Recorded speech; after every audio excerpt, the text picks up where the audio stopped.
Welcome to the Lion's Share podcast, where we break down today's most impactful research and bring fresh insights from the academic frontier straight to you. Have you ever found yourself grappling with that really fundamental question? You got this brilliant new technology, right? And you're thinking, okay, what exactly do we sell here? Mm-hmm. Is it just the raw idea itself? Or maybe a specific part, a component? Or do we go all in and sell the entire finished system? It sounds simple, but it's huge. It's what the paper we're looking at calls product form strategy. Right, and it's this critical strategic marketing choice.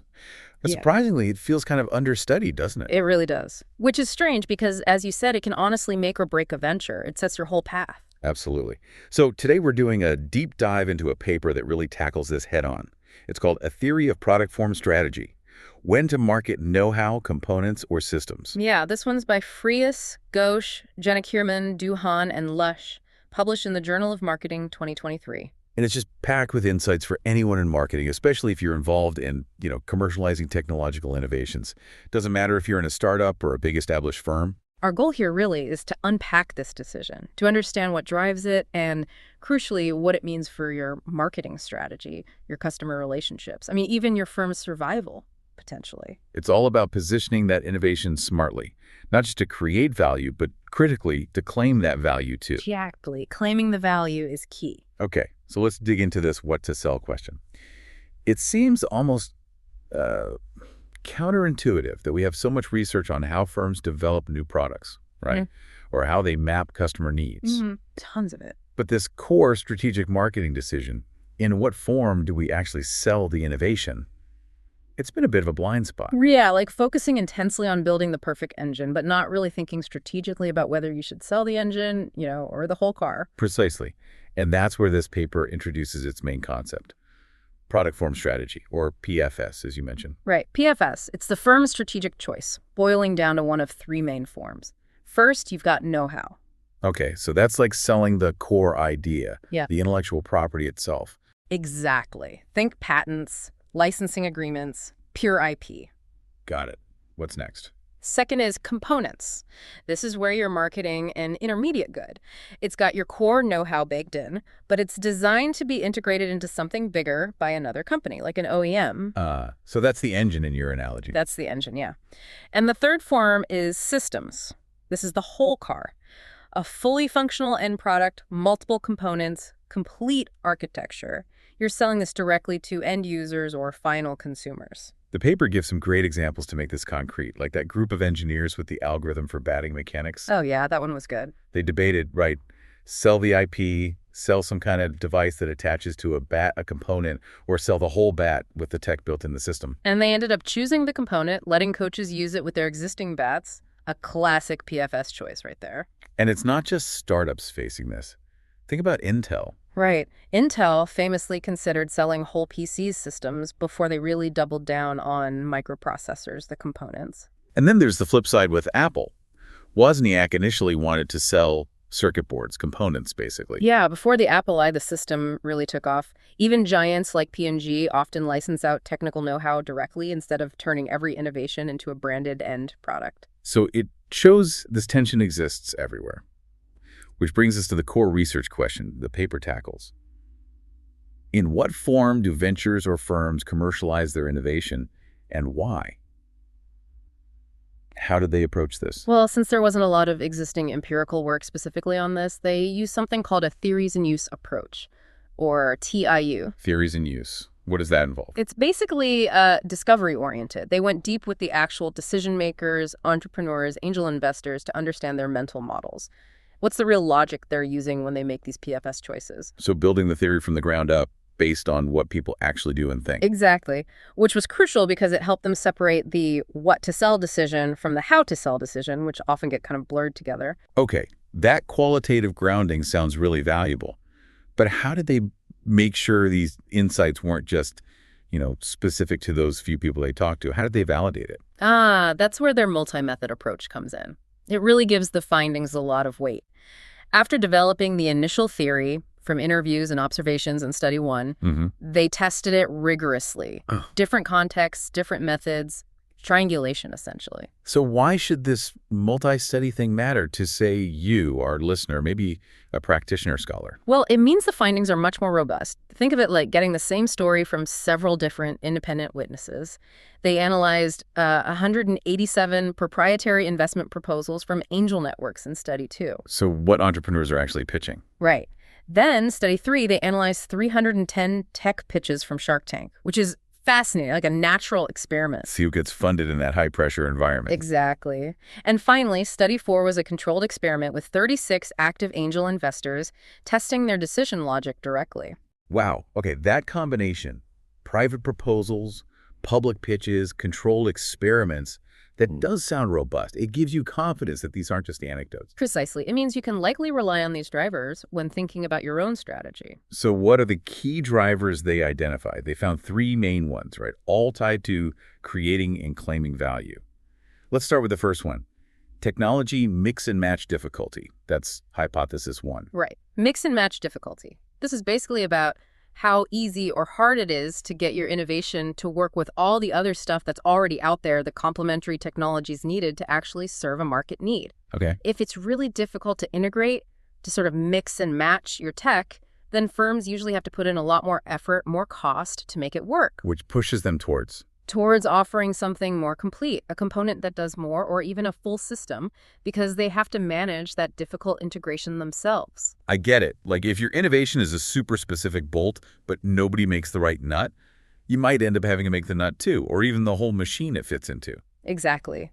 The paper mentions Brian, a software co-founder. His stuff was modular, low difficulty, so selling components was easier. But then there was Kyle's medical device venture. Yeah, they tried selling just a component, but it failed because of major calibration problems with existing hospital systems. That's high mix and match difficulty. And it forced them to build a whole system eventually. It did. Okay.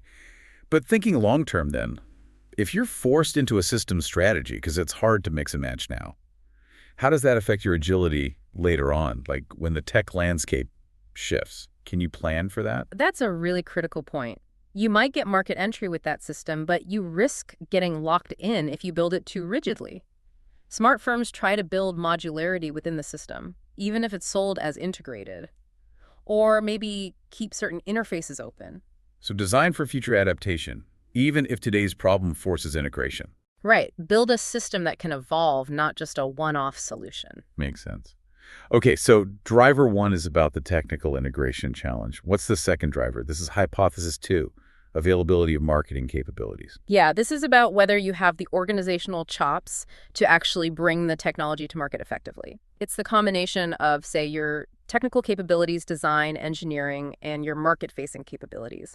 Branding, sales channels, understanding customer needs. So it's not just having the widget, it's knowing how to sell it and support it. Precisely. If you have strong, well-integrated capabilities across both tech and marketing, you're much better equipped to offer something closer to the end user. Often that means a more complete system or a more sophisticated component. The paper mentions Teresa, a software CEO. She credited their system strategy directly to their strong cross-functional marketing and engineering teams. They could handle the whole thing. Right. But then you have Ivan, the CTO, great tech skills, but they lacked the marketing side. So they were forced into selling components to manufacturers, not the full system to end users, even though technically they could build it. Exactly.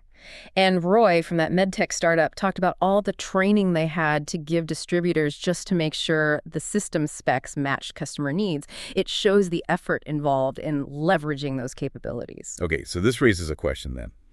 If a firm is brilliant technologically, but lacks those marketing capabilities, what are the best ways to get them? Especially if they really want to pursue a system strategy. How do you build or acquire that marketing prowess? Yeah, that's the classic deep tech dilemma, isn't it? It's more than just hiring a few salespeople. Sometimes it means strategic partnerships to get market access. Or maybe even acquiring a smaller company that already has the channels and customer relationships. Co-creation could work too? Absolutely. Working closely with lead users or key channel partners right from the start. You don't just build a better product that way. Yeah. You build market understanding and capability into the process. Avoid that, build it and they will come mindset. Got it. Build the market with the product. Okay, driver 3 takes a different angle. It's more defensive. Difficulty in safeguarding know-how. Hypothesis 3. This one's all about protecting your secret sauce. How hard is it to stop competitors or even partners from copying or stealing your core innovation, your IP, your trade secrets? And if it is hard to protect, Then firms tend to build around their core IP. They embed it deeper within a more integrated product form, a component or a system. This creates barriers, makes it harder to reverse engineer or isolate the valuable part. so complexity becomes a kind of defense mechanism. In a way, yes, it adds fences around the core innovation. The examples here are interesting. Kim, the angel investor, Yeah. talking about founders deliberately building around their tech to make it harder to copy. And Samir, the telecom CEO, saying systems let them hide hard-to-decipher trade secrets inside the architecture. And Emilio, with his optical device, he sold the whole system, not just the algorithm, because he was worried about technical espionage. So beyond just patents and NDAs, what other, maybe non-contractual or organizational things can marketing leaders do to guard that know-how? Especially if they do choose a more open strategy, like selling components or licensing. That's a great question because legal means aren't always enough or even feasible. Firms can cultivate really strong internal R&D cultures built on tacit knowledge stuff that's just hard to write down or transfer. The secret handshake kind of knowledge. Sort of. Or they might design components as black boxes. They do the job, but you can't easily see how. Rapid, continuous innovation also helps always staying a step ahead of the copiers. And relationships. Building really sticky, codependent relationships with key customers or partners can also create a protective ecosystem. It makes it harder for an outsider to just replicate the tech and break in. Okay, now it gets even more interesting because the paper finds that safeguarding difficulty often amplifies the effects of the other two drivers. Let's look at hypothesis 4, the interaction between mix and match difficulty and safeguarding difficulty. All right, so these two can work together. If your tech is both hard to integrate and hard to protect, the push towards selling components or systems becomes even stronger. Why is that? Well, firms are more willing to invest in that costly development needed for integration, partly because it also helps disguise the technology. And they might lean towards vertical integration to keep partners from potentially appropriating the IP during that difficult integration process. It's like a double incentive for more integrated forms. That example of Russ selling specialty chemical compounds fits here, right? Yeah. Weak IP protection and needing careful formulation. Exactly. So he built extra layers into the formulation, sold it as a component to mask the core tech from his customers, the cosmetics manufacturers. And Roy, the medtech guy, adding disguised features and codes to his system to stop distributors from taking it apart. He's adding complexity specifically to protect IP. But the study found something weird for this interaction in the Shark Tank data, didn't it? Yeah. A marginally significant negative effect. Why would that happen there? That is a fascinating little wrinkle. One plausible explanation is the Shark Tank environment itself. What do the sharks value? Things that look scalable, relatively simple to understand, market ready. Right. Not overly complex or risky. So an entrepreneur pitching there might deliberately emphasize the modularity, the easy mix and match potential, even if safeguarding is tough. Why? Because a product that seems hard to integrate and hard to protect might just look like too much headache, too much capital for those investors. So the pitch context itself might encourage entrepreneurs to downplay the integration complexity, leading to that unexpected result. It's possible. The pressure to appear investable and scalable on that specific platform could override the underlying dynamics seen elsewhere. Interesting. Okay, last interaction. Hypothesis 5. This is marketing capabilities interacting with safeguarding difficulty. So here, if you have strong marketing capabilities and it's hard to safeguard your know-how, you're actually even more likely to go for systems or components. How come? Because those strong capabilities allow you to effectively manage both sides of the coin. You can deliver the complex solution the customer needs and simultaneously use that complexity, maybe through bundling or specific channel strategies, to protect your vulnerable IP.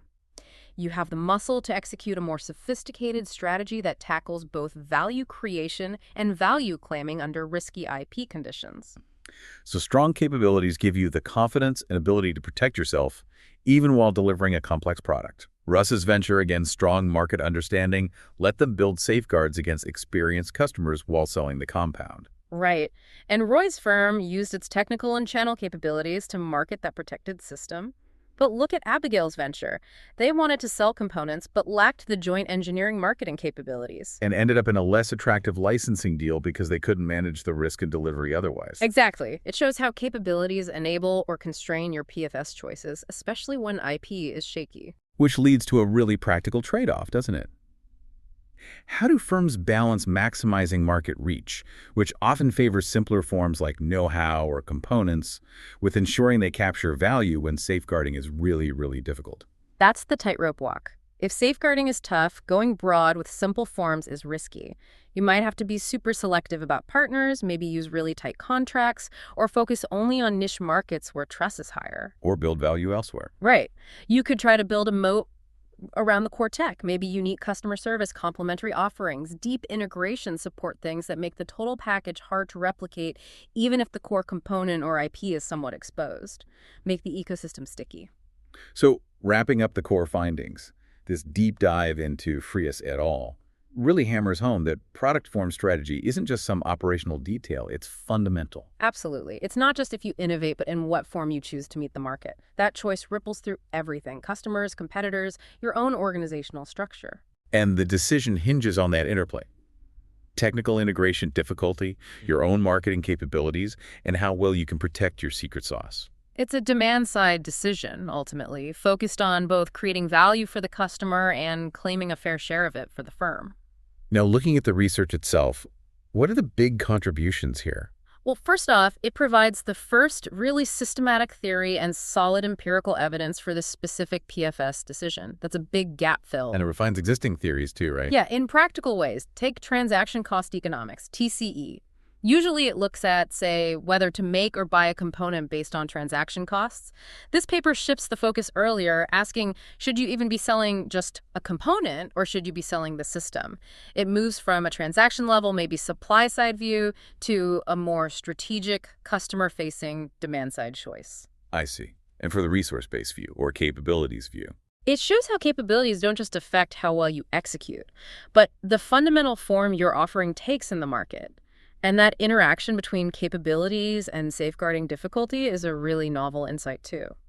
The research method definitely seems like a strength, that multi-study, multi-method approach, using entrepreneurs, investors, public pitches. For sure. That diversity really boosts the credibility and, the generalizability of the theory. You feel more confident applying it. But the authors are pretty candid about limitations, too. They are. They call the theory modest at this stage, acknowledge the measures were sometimes coarse, like not digging into different types of marketing capabilities.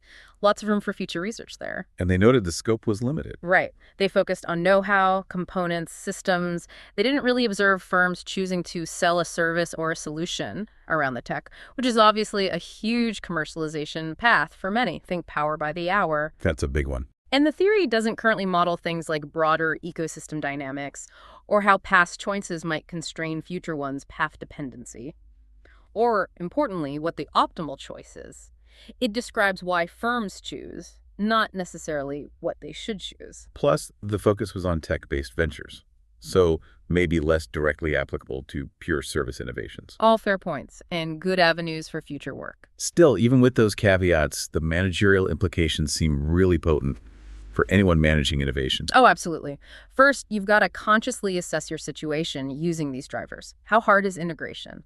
What are our real marketing capabilities? How tough is safeguarding? This gives you a structured way to evaluate your options. And for entrepreneurs pitching to investors. Understanding that investors are evaluating your PFS implicitly or explicitly is crucial. And you need to be potentially flexible, maybe willing to adjust your planned product form to leverage an investor's capabilities or resources. That could be part of the deal. The framework seems broadly applicable too, not just startups. Definitely. Even large firms with multiple product lines should probably be thinking about the ideal PFS for each new technology they develop. It's not necessarily one size fits all, even within the same company. Which raises another question. For a big multinational firm, how might the best product form strategy for a new technology vary across different global markets? You've got different IP laws, different levels of local marketing capability, different customer expectations. That's a huge challenge and likely requires a portfolio approach to PFS. You might sell a full system in Germany where IK protection is strong and you have good local teams, but maybe license the know-how or sell just a core component through a partner in a market where IP is weaker or local market access is tricky. So tailoring the PFS strategy region by region based on these drivers. Exactly. It becomes a dynamic, regionally optimized strategic decision, not a single global mandate.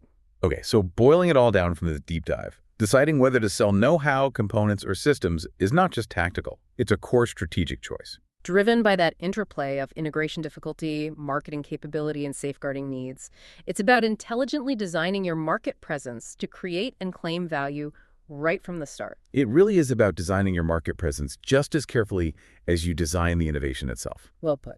So here's a final thought to leave you with. If that initial product form strategy choice is so impactful, shaping market entry and value capture so profoundly, how much flexibility, maybe how much potential for later unbundling should firms try to build into their innovations right from the very beginning, anticipating that maybe safeguarding gets easier or harder or market dynamics shift down the line? That's about building strategic foresight and modularity, not just into the tech, but into the business model itself. Really challenging but vital idea. Definitely something to chew on. We hope this deep dive encourages you to reflect on your own organization's innovations. Think about how these drivers mix and match. Capabilities, safeguarding might inform your next big strategic move. Thanks for tuning into the Lion's Share podcast. If you enjoyed today's discussion, share it with a friend and join us next time for more ideas worth talking about. We'll see you next time.